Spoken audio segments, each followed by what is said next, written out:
Ұйқыдағы ару. Ертеде патша мен патшайым өмір сүріпті. Олар бір перзентке зар екен. Күндіз түні Құдайдан бала тілепті. Ақыры тілектері қабыл болып, нәрестелі болады, бүпелі болады. Қуанышы қойнына сыймаған патша 30 күн ойын, 40 күн тойын жасаймын деп жер жаһанға жар салады. Тойға атақты 7 перизатты шақырады. Мыналар бізде перизаттар. Патша сарайында той енді бастала бергенде кенет қатты жел тұрып, сарай іші алай-түлей боп кетеді. Түсі суық бір әйел сарайға кіріп келеді. Бұл қатыгез пері еді. Пері. Ол сондай пері, үлкен қатыгез. Тойға жиналғандар оны танып үрписіп қалады. Қатыгез пері, мені шақырмадыңдар. Әйтсе де кішкентай ханшайымға сыйлығымды берейін дейді. Кім? Сыйлық әкеліпті. Пері, қазы айтады. Патша оған ілтипат көрсетіп, төріне шақырды. Думан одан әрі жалғасады. Жоқ, тисе атқан жоқ. Той сонында перизаттар нәрестеге дайындаған сыйлықтарын, бірі асқан сұлулықты, екіншісі нәзіктік пен мейірімділікті, үшіншісі әсем жүрісті, төртіншісі бишілікті, бесіншісі барлық музыкалық аспаптарды шебер ойнау қабілетін, алтыншысы әсем дауысты тарту етеді. Кезек қатыгез сиқыршыға келгенде, ол бесіктегі нәрестеге жақындап, қанша бой жеткенде ұршықтың ұшына саусағын шаншып алып, мәңгі ұйқыға кетеді дейді де көзден ғайып болады. Яғни өскен кезде ол ұйықтап қалады деп айтады. Ана, білді сама, ұйықтайтын. Спящая красавица. Орысша спящая красавица, қазақша ұйқыдағы ару. Ана, ине болғанда оған өліп қалады ма? Жоқ, ұйықтап қалады екен. Ине болғанда? Ине тисе, ұршықтың, сонда ұйықтап қалады екен.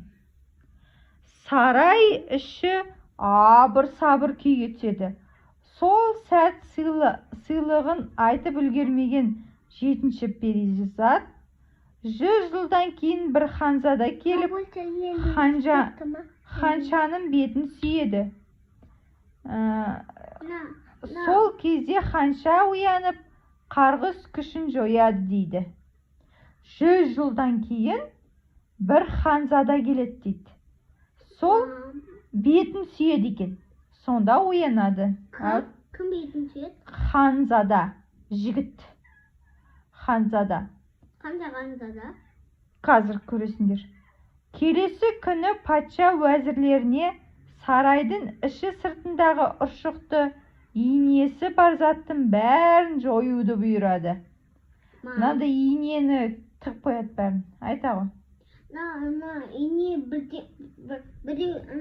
Ине тұрса, тиіп кетсе, мынау ұйқыға кетеді. Ишін? Сол, ана жаңағы қатыгез пері солай дуалап кетті. Ине ма? Қазір айтам. Уақыт зымырап өтіп, ханша көркіне ақылы сай бой жеткен болып өседі. Әдемі болып өседі. Бір күні ханша сарайды арайлап жүріп, ең биік мұнараға көтеріледі. Мұнара ішінде бір әйел жіп иіріп отыр екен. Мына әйел. Ондай затты бұрын көрмеген қыз. Әжей, не істеп отырсыз? Бұл қандай зат, көруге бола ма деп сұрайды. Жіп иіріп отыр екен. Бұл жерде ине бар, Осы ұршықтың инесі болады. Осы жерде, ине болады. Бұл ұршық келе ғой қызым. Көр дейді әйел, кіммен сөйлесіп тұрғанын білмей. Ханша болса әкесінің бөгде затты ұстама деген ескертуін ұмытып, ұршықты ұстай берген сол еді. Абайсызда ұршықтың ұшы қыздың саусағына кіріп кетеді. Ұршықтың ұшы саусағына кіріп кетеді. Сол кезде күн күркіреп кіріп кетті. Алай түлей жел тұрады. Қатыгез перінің айтқаны орындалып, ханша есінен танып, еденге құлап түседі. Құлап қалады. Мына жаққа еден деген кіреберіс бар ғой. Құлап кетеді өзі. Артынан қуып келген қыздың күтушілері сұлқ жатқан ханшаны сарайға көтеріп әкеледі. Қайғыға батқан патша мен патшайым қыздарын әдемі төсегіне жатқызады. Ұйықтап жатқан ханшайым қандай сұлу десеңізші. Әдемі екен. Құдай жалғыз перзентіміздің қызығын көп көрді-ау деп жыламсырады патшайым. Сабыр ет деді патша. Біз шыдамды болуымыз керек. 7-ші перизаттың айтқаны рас болса, әлі-ақ қызымызға оянып, бәріміз бақытқа кенелеміз. Қыз ойлану үшін ханзада, жігіт бар ғой, жігіт ханзада. Сол бетінен сүю керек. Сонда оянады. Осылай деген патша нөкерлеріне ханшайымды күзетуді тапсырады. Кім ханшайым мазасын алатын болса, оған ауыр жаза қолданамын дейді патша. Мыналарға күзетіңдер дейді. Осы ханшайымды күзетіңдер дейді. Бұл қасіретті хабар 7-ші перизатқа да жетеді. Ол мамасы. Ол патша сарайына ұшып келеді. 100 жылдан кейін ханша оянған кезде патшалықта оянсын деген тілегін айтып, патша мен патшайымнан басқа бүкіл патшалықты ұйықтатып кетеді. Сарайда өлі тыныштық орнайды. Көрдің ба? Мынау перизат қой. Фея бар ғой? Фея. Барлығын ұйықтатып кетеді. Мынау патшайыммен бірге ұйықтасын дейді. Сосын патшайым егерде оянған кезде бәрі тұратын болады. Оянатын болады. Ана ұйықтап тұр. Ұйықтап қалды, бәрін ұйықтатып тастады. Ана неше ұйықтамай тұр? Қазір сарайда өлі тыныштық орнады. Патша мен патшайым ұйықтап жатқан қыздың маңдайынан сүйіп, онымен қоштасады да, олар да ұйқыға кетеді. Бұлар да ұйықтап қалады. Қазір бұл жерде ұйықтап жатқан жоқ, сосын ұйықтап кетеді бұлда.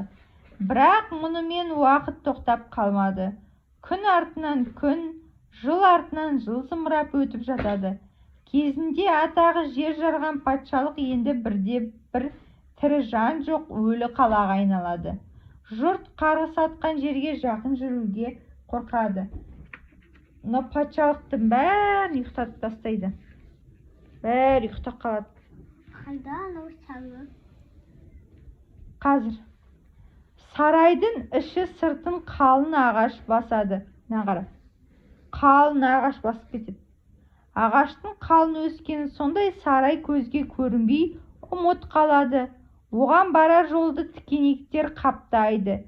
Тікенектердің көптігінен адамды анда бұл маңайға жолай алмас еді. Тек алыстан сарайдың күмбезі ғана жылтылдап көрінеді. Осының бәрін естіген 7-ші перизат болатын. Ол ханшайымның тыныштығын ешкім бұзбасын деп әдейі осылай жасады. Арада 100 жыл өтеді. 100 жыл өтеді. Ұйқыдағы ару туралы аңыз жер-жерге тарайды. Ханша туралы әңгіме алыс патшалыққа тұратын ханзаданың құлағына жетеді. Міне, ханзада деген мынау жігіт мінекей. Қараңдар жігітті. Қандай сұлу жігіт, ханзада. мына сол осы ханшайым бетін сүюге барады қазір. Ханзаданың қызықты оқиғаларды, құпия қазыналарды іздеуге жаны құмар еді. Ол енді ұйықтап жатқан ауыр аруды іздеп таппақ болады. Жаңа ханшайымды іздеп таппақ болады. Қызметшілеріне жолға дайындалуға бұйрық береді. Қожайынмен бірге ел кезіп, жер кезуден әбден шаршаған қызметшілер іштей күрсініп алады.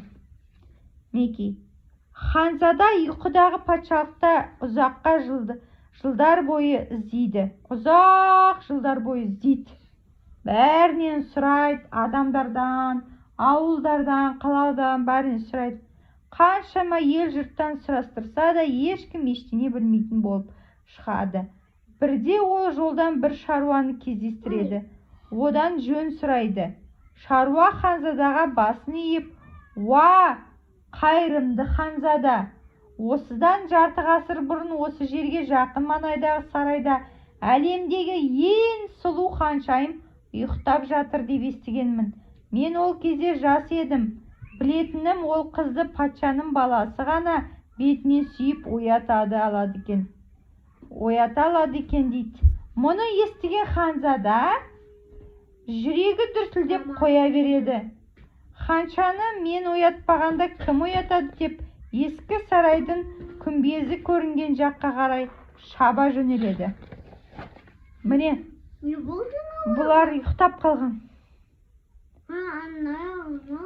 Не болды? Бұларды қатырып тастаған, ұйықтатып тастаған. Нешін? Сондай патшайыммен бірге оянсын деп. Ханшайым қызбен. Ұйықтап тұрған жоқ қой, көзден ашып тұр ғой. Бұларды қатырып тастаған ғой. Ақыршан ерінеді. Қазір Ханзада жаңағы ару қыз бар ғой, ханшайымның бетінен сүйгенде. Жүре Ханзада қалың өсімдік өскен тауға кез болады. Жолындағы қалың ағаштар мен тікенектерді шауып келе жатып сарайға кеп тіреледі. Әлгі кісінің айтқан сарайы осы болар деп ойлайды Ханзада. Мынаны нені тауып алады үйді. Үйді тығып қойды ғой. Үйді тауып алады. Солақ екен, тығыз өскен ағаштар мен тікенектердің арасы ашылып, Ханзада жүре алатындай жол пайда болады. Қызметшілер артынан ергісі келіп ұмтыла бергенде тікенектер қайта жабыла қояды. Ханзада жалғыз өзі сарайға қарай жүреді. Ханзада ғана кіреді. Ішке кірсе, сарайдағы адамдардың барлығы тұрған жерлерінде қорылдап ұйықтап тұр екен. Олар ұйықтап жатыр. Бірақ көздерін ашып тұр, бірақ ұйықтап жатыр олар. Өмірде мұндай да болады екен-ау деп ойлаған Ханзада айналасына таңдана қарайды. Бөлмелерді аралап жүріп, әдемі төсекте ұйықтап жатқан ханшаны көреді.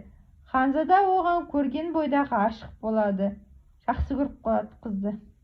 Жанына жақындап барып бетінен сүйеді. Сол сәтте қыз көзін ашады. Рұқсатсыз сүйгенім үшін кешіріңіз. Сұлулығыңызға тәнтімін. Сондықтан болар өзімді ұстай алмадым дейді Ханзада. Бетінен сүйеді. Сіз кімсіз дейді қыз күлімсіреп. Ханзада ұйқыдағы ханшайым туралы аңызды естіп, қызды сонау алыстан іздеп келгенін айтады.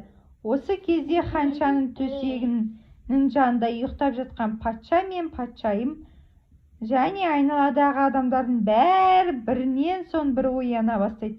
Адамдар оянады. Ханшайым оянды ма? Барлығы оянады. Жан-жақтан әртүрлі дыбыстар шығып, патша сарайына жан бітеді. Ұйқыдан оянған қызметшілер ештеңе болмағандай өз міндеттеріне кірісіп кетеді. Бүкіл сарайға күмбездің төбесіндегі жалаудан бастап шарап қоймасына дейін жан бітіп, айнала у-шу дыбысқа толып кетеді. Ал Ханзада мен ханшайым бір-бірінен көз ала алмай қалыпты. Айналадағы шуды еститін емес. Маған жасаған жақсылығыңызды қалай қайтарсам екен, дейді ханшайым назданып. Мәңгі жанымда болсан, Маған одан артық ештеңенің керегі жоқ, дейді ханзада. Осы кезде екеуінің қасына патша келеді. Мінекей, ханзада мен ханшайым. Патша: қош келдің, ханзада. Осындай сымбатты жас жігітті 100 жыл бекер күтпеген екенбіз, деп ханзаданың қолына алып, одан қандай тілегі бар екенін сұрайды. Ханзада: маған байлықтың да қазынаның да қажеті жоқ. Рұқсат етсеңіз, қызыңызға үйленсем деген ойым бар, дейді. Үйленем, дейді қызға. Ата-анаға бұдан артық қандай бақыт керек? Патшайым ұлан ғасыр той жасайды. Тойға барлық жұрт жиналады. Бұдан былай ұршық үйіруге тыйым салынбайды. Ханзада елді әділ басқарып, ханша екеуі бақытты ғұмыр кешеді. Міне, екеуі бақытты болады. Екеуі үйленеді.